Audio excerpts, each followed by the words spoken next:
TPCC ప్రచార committee chairman Madhu Yashki గౌడ్ను Rajya Sabha సభ్యుడిగా ఎన్నికైన వేం నరేందర్ రెడ్డి కలిశారు.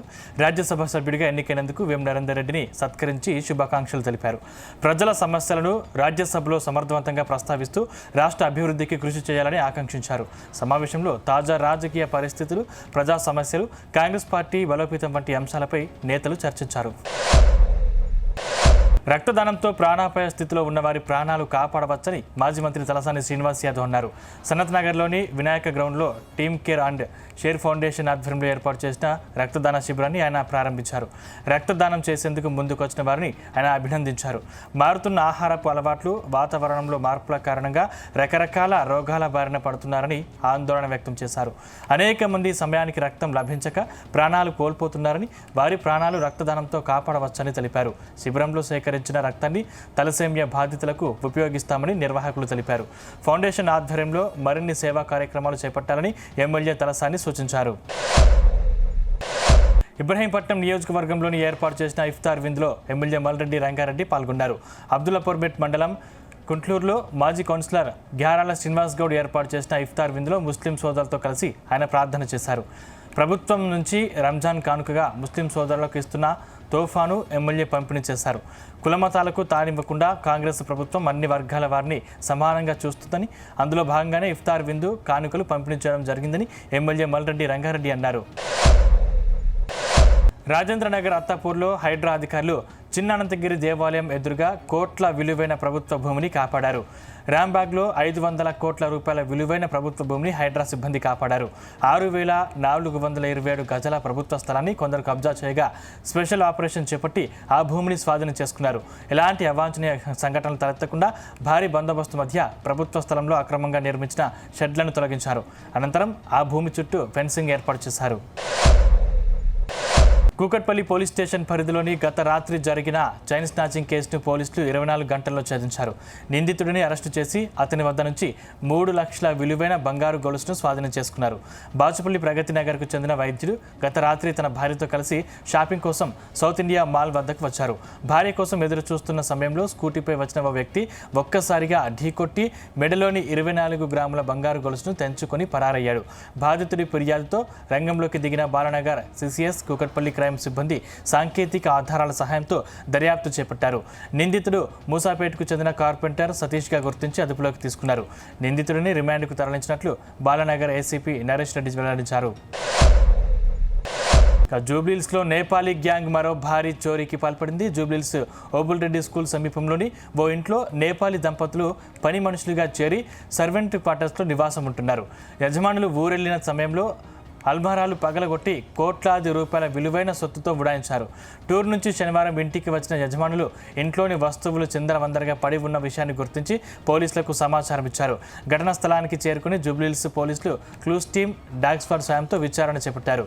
చోరీ అయిన సొత్తు సుమారు 2 కోట్ల దాకా ఉంటుందని అంచనా వేస్తున్నారు. నిందితులను పట్టుకునేందుకు ప్రత్యేక బృందాలను ఏర్పాటు చేశారు. వారాంతం కావడంతో తిరుమల పుణ్యక్షేత్రం భక్తులతో కిటకిటలాడుతుంది. కలియుగ వైకుంఠనాథుని దర్శించుకునేందుకు సామాన్య భక్తులతో పాటు పలువురు ప్రముఖులు సైతం తిరుమల చేరుకున్నారు. ఉదయం వేర్వేరు సమయాల్లో రాష్ట్ర సాంఘిక సంక్షేమ శాఖ మంత్రి డోలా బాల వీరాంజనేయ స్వామి, అనకాపల్లి ఎంపీ సీఎం అప్పలనాయుడు, ప్రముఖ సినీ నటి మాలవిక మోహన్ స్వామివారిని దర్శించుకున్నారు.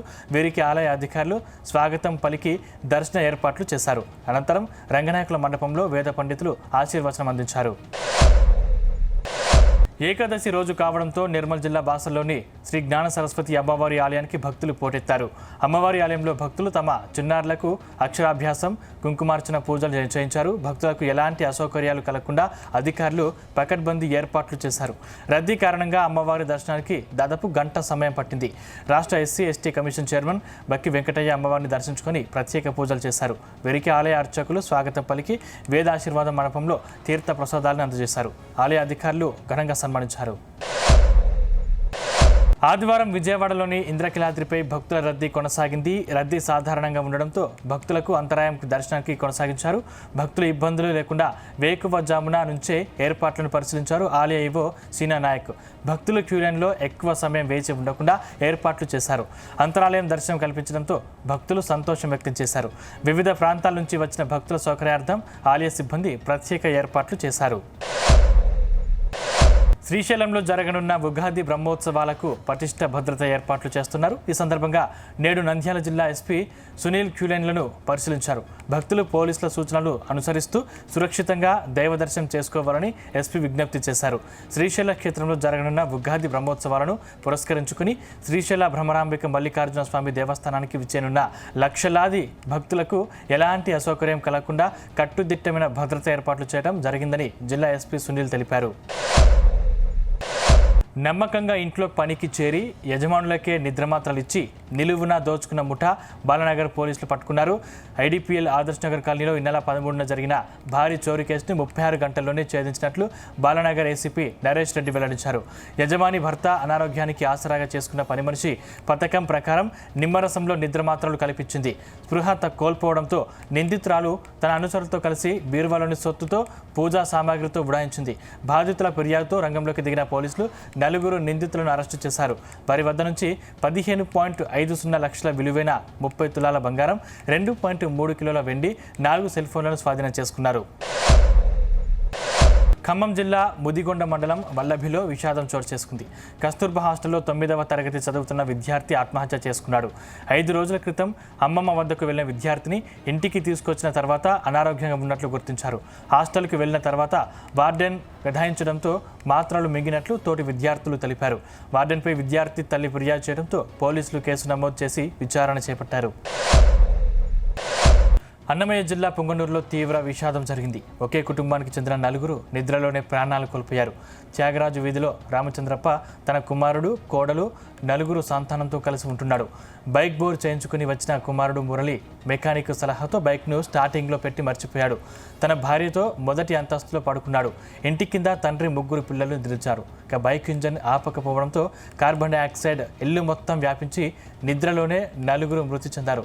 ఉదయం పొగ వ్యాపించి ఉండడాన్ని గమనించిన చూసి తలుపు తట్టడంతో తండ్రి తలుపు తీయలేదు. 4 మృతి చెందడంతో ఆ ప్రాంతంలో విషాదం అలుముకుంది. పోలీసులు కేసు నమోదు చేసి దర్యాప్తు చేస్తున్నారు.